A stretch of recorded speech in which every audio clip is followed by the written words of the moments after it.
A very warm word of welcome to one and all. This is Jeba. Now we are going to see about heat. The sum of the kinetic and potential energy is called the internal energy of the molecules. This internal energy, when flows out, is called heat energy. This energy is more in hot substances and less in cold substances, and flows from hot substances to cold substances. Effects of heat. When a substance is heated, the following thing can happen: expansions, changes in state, changes in temperature, chemical changes. Expansion. When heat is added to a substance, the molecules gain energy and vibrate and force other molecules apart. As a result, expansion takes place. You would have seen some space being left in railway tracks. It is because during the summertime, more heat causes expansion in tracks. Expansion is greater for liquids than solids, and it's maximum in gases. Change in state. When you heat ice cubes, they become water, and water on further heating changes into vapor. So solid becomes liquid and liquid becomes gas when heat is added. The reverse takes place when heat is removed. Change in temperature. When heat energy is added to a substance, the kinetic energy of its particles increases, and so the particles move at higher speed. This causes rise in temperature.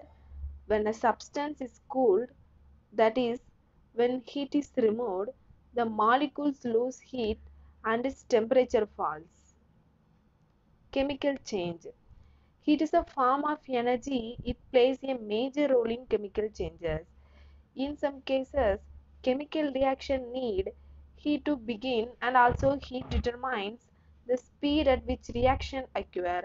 When we cook food, we light the wood and it catches fire, and the food particles become soft because of the heat energy. These are all the chemical changes taking place due to heat. Transfer of heat. Heat does not stay where we put it. Hot things get colder and cold things get hotter. Heat is transferred from one place to another till their temperatures become equal. The heat transfer takes place when heat energy flows from an object with higher temperature to an object with lower temperature. The heat transfer takes place in three ways: conduction, convection, and radiation. Now explain in video. When you keep an object near a burning wood, it becomes hot because of heat transfer. In this video, we will learn about different ways in which transfer of heat can take place. Heat can be transferred from one object to other by conduction, or convection, or radiation. When heat from one object gets transferred to other object by direct contact, it is known as conduction. For example, when we make tea, heat from stove gets transferred to steel pan because of direct contact, and thus this is conduction. When you iron your clothes, heat energy gets conducted from iron to clothes. In convection method, movement of particles of liquid or gas cause transfer of heat from heat source. Let's take an example of pot of water. As we heat it, water particles near the heat source gets heated first. We know that addition of heat causes increase in movement of particles, thus these particles move randomly and a relatively empty space is formed. To fill this space, particles from far areas move here. Again these particles acquire heat energy and move away. This process goes on and whole water becomes hot. In conduction and convection, there is a medium in which heat gets transferred. But there is no medium between sun and earth, still we get heat from it.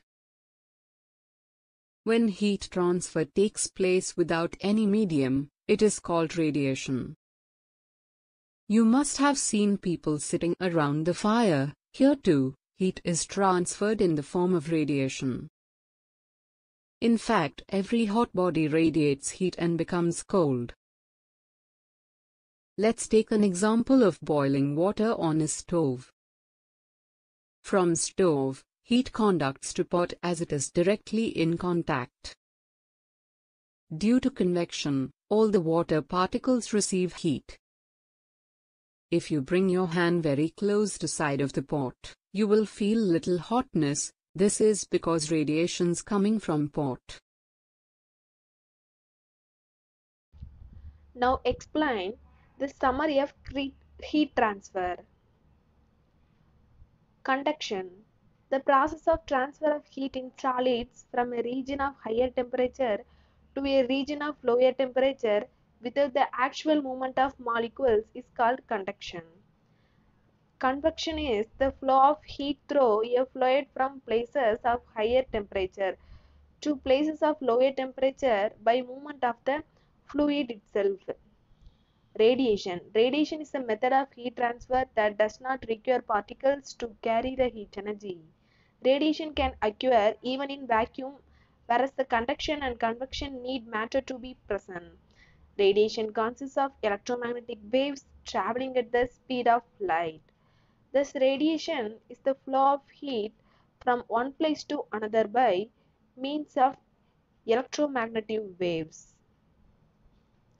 Conduction in our daily life. Metals are good conductors of heat. So aluminum is used for making utensils to cook food quickly. Mercury is used in thermometers because it is good conductor of heat. We wear woolen cloths in winter to keep ourselves warm. Air, which is a bad conductor, does not allow our body heat to escape. Convection in our life. Hot air balloons. Air molecules at the bottom of the balloon get heated by a heat source and rise. As the warm air rises, cold air is pushed downward and it is also heated. When the hot air is trapped inside the balloon, it rises. Radiation in our daily life. White or light colored cloths are good reflector of heat. They keep us cool during summer. Base of cooking utensils is blackened because black surface absorb more heat from the surrounding. Thank you so much.